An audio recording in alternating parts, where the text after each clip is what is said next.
He's always got to complain, and you always got to have that bad apple.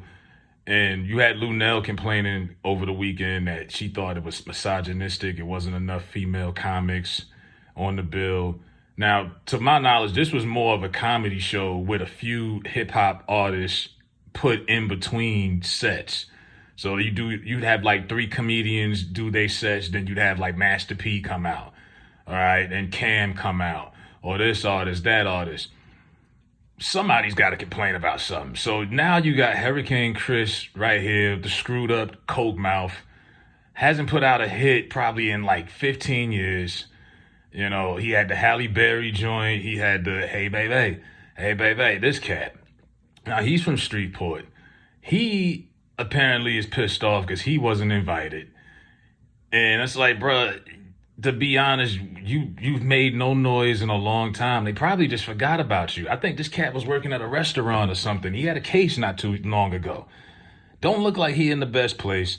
You're there. You're a local. You could have pulled up. Right. You could have pulled up on anybody. To have sour grapes and 24 hours later, here you come talking out the side of your neck saying, oh, you only down here because it's cheap. Well, duh. Why do you think people come down south to start? Why do you think Tyler Perry started his studios in Atlanta and not in California?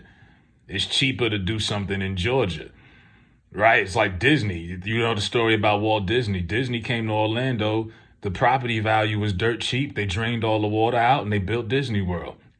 This is how business is done. Yeah, of course he went there to start a studio because he knew Shreveport had cheap. It was cheaper to do it. But you can't underestimate the amount of money that they brought to Shreveport in just those 3 days, and how much money the black businesses flourished, hotels, businesses all over. Everybody was making money. And then this ignorant clown, this is why I say sometimes the culture could be so toxic and just backwards. He's saying that it was a punk move because he paid $500,000 for security and police, law enforcement. This is a big reason why in a very violent state, it wasn't any violence this whole weekend. You don't see too many events where you had this many black people from all over the country come to a place and there's nothing going down. They spent a lot of money and invested in protecting the people. And according to Hurricane Chris, this is a bad thing. Be a nigga that's a part of hip-hop. You throw a motherfucking concert in Louisiana and don't book no Louisiana legends and put no bankroll in no Louisiana legends pocket, but you pay the police $500,000. What type of bitch-ass shit is that? Nigga, you ain't fucking with my city, nigga. You taking advantage of my city, nigga, cause shit cheap and shit costs way less than it costs where you from. And y'all stupid, slow motherfuckers so crazy that y'all gonna let this nigga come down here and not show no love to Louisiana. This nigga ain't booked no Louisiana artist. This nigga ain't booked Big Papa. This nigga ain't booked B Will.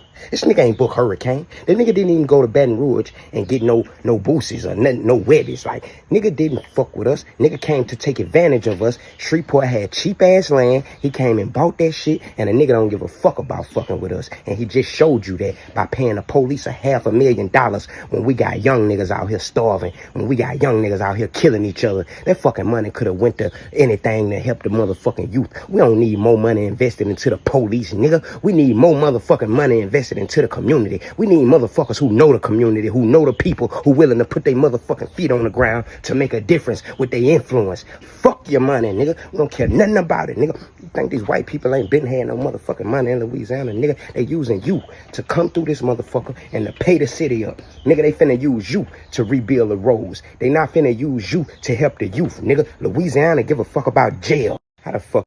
So he's mad, right? He's using the whole, oh, y'all New Yorkers come down here and just, look, wasn't Hurricane Chris on Math Hoffa's podcast at one point? You wasn't talking all of that when you was in New York, when you needed, it's easy to talk like that in your backyard. But come on, bro, you mad because you wasn't invited. And look, Master P was there. It was several people there. I mean, how many people could you put on the bill? It was really a comedy show / hip hop show. Not the other way around. It was only but so many rap acts you could squeeze in there. It's like, I didn't hear anybody saying, oh man, it would have been better if Hurricane Chris was out there. Man, that would have really turned it up. Like, stop it, man. The dude needed to take a look in the mirror, brush your teeth. You know what I mean? Start to do something, man. Get your act together, man. This is not a good look. And even people in the comments, even his own fans, is like, bro, you tripping, man. That man put your city on the map. He put more notice and recognition for your city in 3 days than you've ever done in 15 years. Facts. Because you ain't never put nothing together for your city like that. And to sit here and say, like, calling, having law enforcement, so what, you supposed to have this big event with all these people and no law enforcement was supposed to be involved? Like, come on, man, stop it. It's dumb. This is stupid. And this is the type of people that y'all parade around in this culture. So Hurricane Chris is bitter. He has sour grapes that he wasn't invited to Humor and Harmony, and he wasn't around. It's like, bro, start your own thing then. If you want to bring some money, you talking about bringing in money and helping. You sound like you got all the answers. Do something about it. Can't do nothing about it when you ain't got no money. You sitting around in your apartment complex or your Black and Mild break complaining to the world. Like, you look crazy right now. And if 50 responds, if he even knows who this cat is, he might not even respond. Like, I wouldn't even bother giving this cat any acknowledgement. Like, you're a clown.